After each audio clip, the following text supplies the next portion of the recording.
Hi folks, video blog number 2. It's been a gap. I'm constantly traveling and I'm going to see if I can get this a little more regular. It's also a matter of working out what I'm going to talk about that's of value and in interest and useful for you. It's easy to kind of make my video blog into a travel log because I was in LA last month, and then I was in Mexico, and then I was in Hobart, and now I'm in China. So, that's all very interesting. But I think that's probably not quite the best way of utilizing this blog, because I want to somehow emphasize Gestalt elements and say something personal about what's of value for me and what I'm learning, what's challenging me, so that maybe it's useful for you. So there's a few things that I've collected in the last month or so that I've been thinking a little bit about that I'll say something to you. Mexico, I was in Valle de Bravo visiting Nandilva, my previous publisher for my book, The Woman in Your Life, Understanding the Woman in Your Life, which he made into a bestseller there, sold 80,000 copies, so that was pretty clever of him. And clearly men in Mexico are interested in relationships with their women, which is pretty cool. So I was visiting him and his partner, and he was talking about, because I saw a fellow on the street there who seemed a bit sort of out of it, and he was talking about how there's some mentally ill people there, and how local people just kind of just voluntarily take it in turns, sort of caring for them, or bring them home and shower them, or give them some food. And I was really touched by that. I'm like, wow, that's really cool. Like, that's care, and not just sort of government care. But yeah, that's people caring for people. And of course, we need some kind of structures, and people who have degree of mental illness have higher support needs. But this sort of spontaneous response of the community, as well as touching me, it made me thoughtful about that. Like many years ago, when I was studying for my master's degree, it was in mental health, and I interviewed, actually for a project that I was writing. I was setting up a day centre for the mentally ill, and as part of my placement. And so I interviewed a number of the people that had been there for a while to get their understanding of what was going on. It was in Lismore, the town where I was, 40,000 people town. Sounds quite small. It was small, but very interesting community. So one of them, I remember talking to. He'd been working there in the mental health clinic for 20 years, and he was talking about when they first sort of started up, how there wasn't so much government funding. I mean, there was their positions, but they didn't really have a proper premises and things like that. And so with the small amount of money that they had, he found an old house that was like 10 minutes out of town, and he got people from the council, some kind of council workers to do some stuff, and electricians who are on a project to donate a bit of their time. And it was really a sort of organic kind of community effort in a way to get this house going. And then they work with mentally ill people there. It was a centre where they'd visit and get support. And the way he described it, it was such a community feeling. It was really, again, an extension of the community. And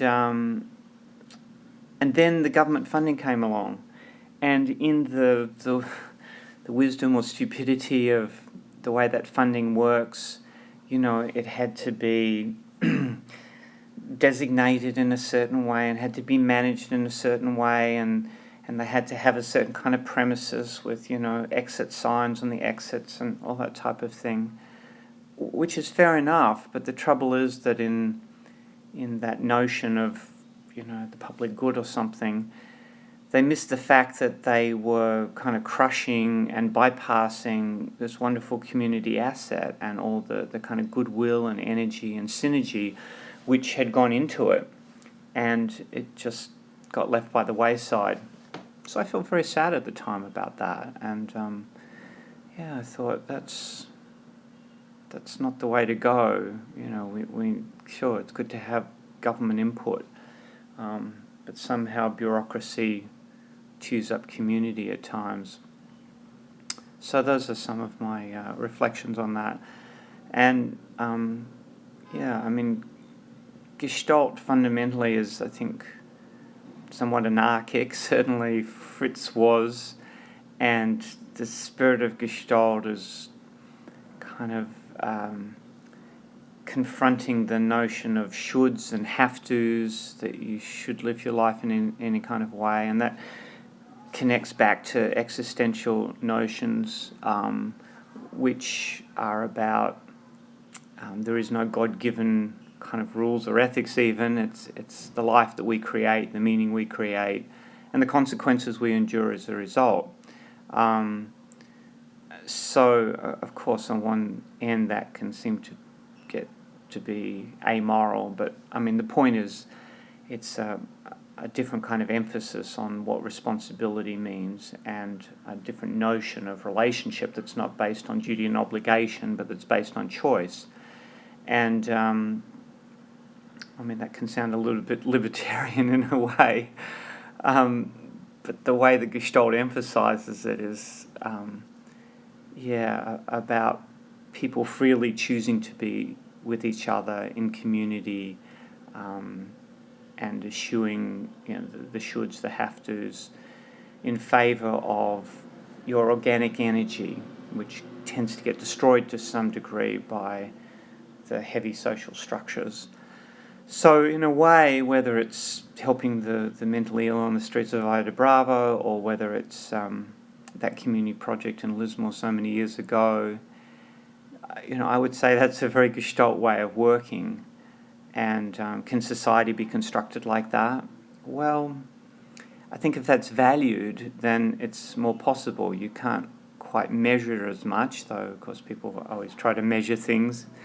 And you could certainly measure the satisfaction of the people working there and the people receiving the benefits. But, do we really need to do that? Do we really need to measure that? Can we not sort of, as human beings, see that human beings helping other human beings is valuable? And in fact, I was just listening to Ricardo Semler, who I just love. He wrote a book called Maverick about 30 years ago, which I read when I was young, and he wrote when he was young.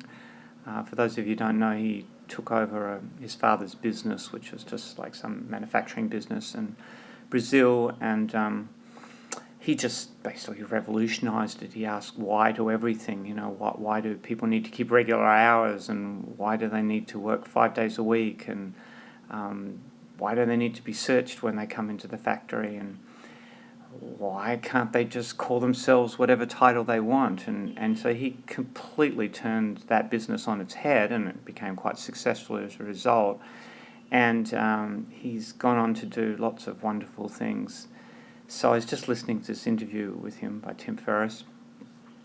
And that appeals to me because, again, that's a kind of a Gestalt mode of being, of doing, which is about, people choosing and a kind of a sort of a communal anarchy.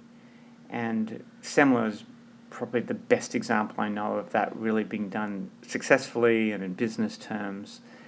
So part of the reason I'm mentioning him is because that is an example of where this can work. It can work in hard-edged, profit terms, as well as the fact that it's clearly better for people when they have autonomy at work. I mean, that's certainly been proved by research. And his thing was, why not give yourself whatever title you want? Okay, you're a sales assistant or a novice, give yourself the title of VP of sales if it helps you sell things. Why not? Just, loosening the bounds of control and the inevitable solidification and sedimentation that occurs with bureaucracy. It's really, in terms of the old X and Y theories of management theories of the X theory was that you can't really trust people and you've got to, control them and keep on top of them. And the Y theory was that people are basically self-motivated towards growth and kind of productivity and creativity. And if you give them the right kind of context, they'll do that. So those two theories of management, obviously he's on the one side, and it's a challenge to fear-based notions of how society needs to be structured and how we need to work. And so for me, those are expressions of a Gestalt philosophy and a Gestalt practice, because originally Fritz was conceptualized Gestalt not as a therapy. I mean, yes, he was trained as a psychoanalyst, but he didn't want to just make it another therapy, which it has become, but anyway. He really wanted to make it as a way of life. That was his notion, and he actually, in his latter years, he went up to Canada and tried to establish a community where people could live out these kind of ideas. Now, unfortunately, that community, was somewhat short-lived after his demise, but nevertheless, that was his vision. So Gestalt itself, although we say Gestalt therapy, and that's how I train people because that's kind of the easiest format to do that, is I think much broader, and it is indeed potentially a way of living with awareness, living with that question, who am I and what do I want, which I ask people continually in my workshops. I just finished a workshop in Shenzhen. I'm here about to head off to Shanghai today to spend a week there and see clients, and on to Japan. Like I say, it's easy for me to make this into a travelogue. But the workshop I just ran, that's a question that I just keep coming back to people with. Who are you? What do you feel? And what do you want? And that's a useful therapeutic set of questions. It's also a useful set of questions, I think, for living. And I ask myself those questions and try to empower other people by asking them those questions. So, what else can I tell you? My accumulated musings. Earlier in the year, I was running a workshop for Wang Shufu in Nanjing. He runs the Existential Psychotherapy Institute there. And I was in his office and I noticed some, calligraphy-looking pieces of paper with calligraphy on them, just A4 pieces of paper. And there's a calligraphy pen on his desk. And I asked him about that, and he said that he took his clients' notes. He wrote out his clients' notes with calligraphy, because that way it took him longer, and he was more thoughtful about it, and that there was he could get the feeling as well. Now, I don't write Chinese, and mostly I type on the computer. I did think that was pretty cool, though, and certainly in the context here in China, where people do write characters and to varying degrees can do that calligraphically. It kind of represents a different way of being, And in fact, he was saying that sometimes the homework assignments that he gives to his clients include writing down some stuff with a calligraphy pen, because that slows them down and brings them more into the present, into awareness. So yeah, I thought that was pretty cool. It seems very Gestalt to me, a way of helping people to live with awareness, especially in society today is so fast moving and it's hard to pause, very much so. What else? I'll say a couple more things and then sign off for today. I've been doing my interviews for the PhD that I'm doing on the subject of the interpersonal dynamics of power. And I'm asking managers, mid-level managers, about their experiences of having power, and I'm interviewing managers in Australia and China and the US, and I have to say it's very interesting. So, what's interesting is that everyone thinks they're okay, and maybe they are, I don't know, I'd have to talk to their employees. And maybe I've just got a particular cohort somehow of managers who are really cool managers and responsive to people and use their power really well, which is inspiring. And at the same time, I do wonder, because I'm like, really? I do ask that question, the things that you regret doing or things you've learned from. And they do tell me a couple of things, and it seems like these managers have learned from them and don't want to do that again, which again is pretty inspiring as managers. But I wonder, where are these managers, the bastard managers that use their power so badly? Maybe they just aren't the people that I'm going to get to interview. Unfortunately, I'd like to interview someone like that and get their reflections. That would be really good. So I'm not quite sure whether it's the particular people I've got or whether it's just that universal difficulty we all have as human beings in recognizing where maybe we don't do so well in relationship, and maybe it's, we're not quite so shiny as we think. So I'm not sure of that. Originally I was going to do a 360 thing and interview the employees, but the University Ethics Committee didn't like that, and they thought employees could get in trouble if they gave honest feedback and things.